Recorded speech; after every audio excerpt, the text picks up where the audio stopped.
Ladies and gentlemen, welcome to another version of Ships on Coins. Now, I chose this particular version because of the amazing reverse. Now, you can see the obverse here. This is a 2021 1 ounce 999 fine silver Eastern Caribbean Central Bank $2 coin. As I go ahead and switch through, you can see that it has some amazing clear detail. Now, this particular one does feature the older version of Queen Elizabeth. A lot of them feature the younger version, but this one does in fact feature the older version.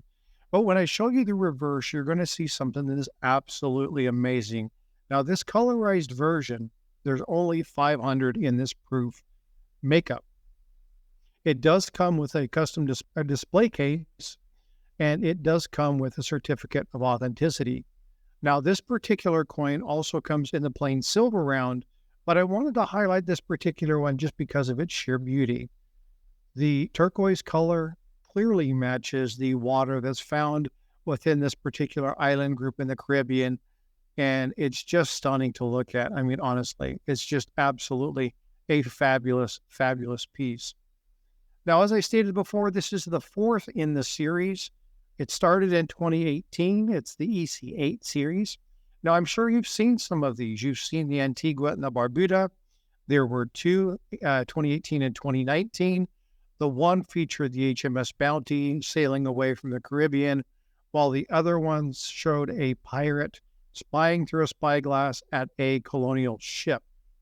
In 2020, they changed it to the St. Kitts and Nevis and showed a ship on the obverse, and then in 2021, this coin came out. Now, again, there are two versions of this. I am showing the colorized version, but there also is a plain silver version. Now, what I couldn't identify is what ship was on this particular item. So because there isn't a lot on this ship, what I would like to do is I would like to talk about the rich history of St. Kitts and Nevis. This is one of the oldest colonies, both by Spain and England.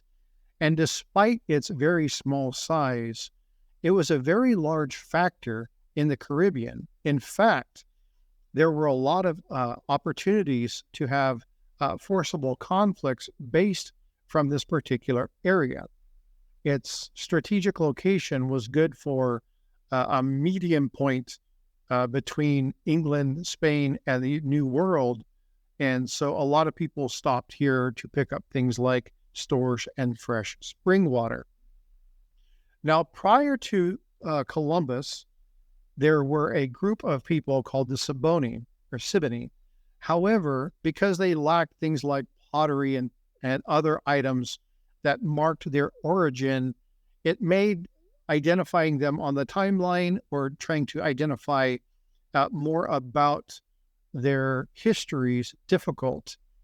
1493, just a few months after Columbus had set sail for his second voyage, he came across the island and named it St. Kitts, St. George, and Nevis San Martin. There's a couple notable people who had been to the island. Many of these, I'm sure you've heard. A couple of them I've talked about in the Ships on Coin series. Francis Drake mentions visiting the island around 1585. Bartholomew Gilbert and Lignum Vitae had documented their stop around 1607. And then famously, John Smith stopped at Nevis for a few days, leaving a very specific document of the hot springs in Nevis, and they were able to utilize those to address wounds and things of the sailors, and that was documented around 1608. Now, the St. Kitts and Nevis colony was founded by the British through the West Indies and French settlements in around 1623.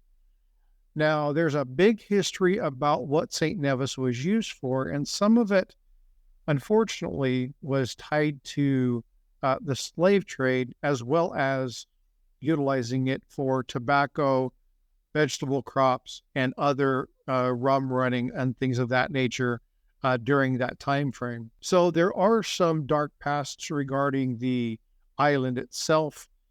But again, when you're looking at this time frame, there was a lot of slave trading by the East India and the French West India Company. So again, there were a lot of nefarious times on this particular set of islands. But somewhere around 1630 to 1635, you would see different things like Antigua, Montserrat, Tortuga, depending on Martinique, Guadalupe, St. Martin, St. Bartholomew, St. Croix, St. Bart's. All these colonies would start to creep up somewhere between the 1620s and the 1650s. And the presence of that was a good stomping ground, a good starting point to the Virginia colonies. So you'd see a lot of trade happening between the Caribbean and the colonies, especially up towards the Carolinas. Now, because of that, piracy became a very big factor during this time frame, and during this time frame is where you start to see a lot of the famous pirates come out, like Blackbeard. There were plenty of pirates during this time frame. Blackbeard was only one of many, but again, you look at like the HMS Bounty, you look at some of the other ships, they utilized these particular set of islands as their home base. There were a lot of croppings, a lot of shallow reefs. The pirates could utilize the shallow waters to run the larger ships aground. They didn't have as deep as a keel as some of the larger ones, and because of that, they were able to drive over the shallower reefs and escape, and sometimes they would be able to sink the larger ships simply by running them aground. Now, that didn't always work, and as you'll see when you look back through pirate history, you've seen a lot of ships running aground because they would run these maneuvers. Unfortunately, they would do so in low tide, and the tides would shift or change, or they would have an ultra low tide, or they would misjudge when the tides were coming, and they would get grounded on the reef themselves. Now, reefs were always changing, and storms would always change the front of reefs. So sometimes you would have channels that would change because of major storms, and that also wreaked havoc for the ships as well. Scottsdale Mint did a very good job on this particular coin, and this is a must-have if you collect ships on coins. Ladies and gentlemen, as always, I hope you enjoyed this particular item. May the series be shared widely. If you haven't already, please subscribe, hit that share button, send it out, tell your friends about it. If you're in the Navy and you got other buddies that might be interested in this, send the link to them. I'd really appreciate it. Ladies and gentlemen, as always, thank you for your time. Have a great day. This is Frostbite. Have a good night.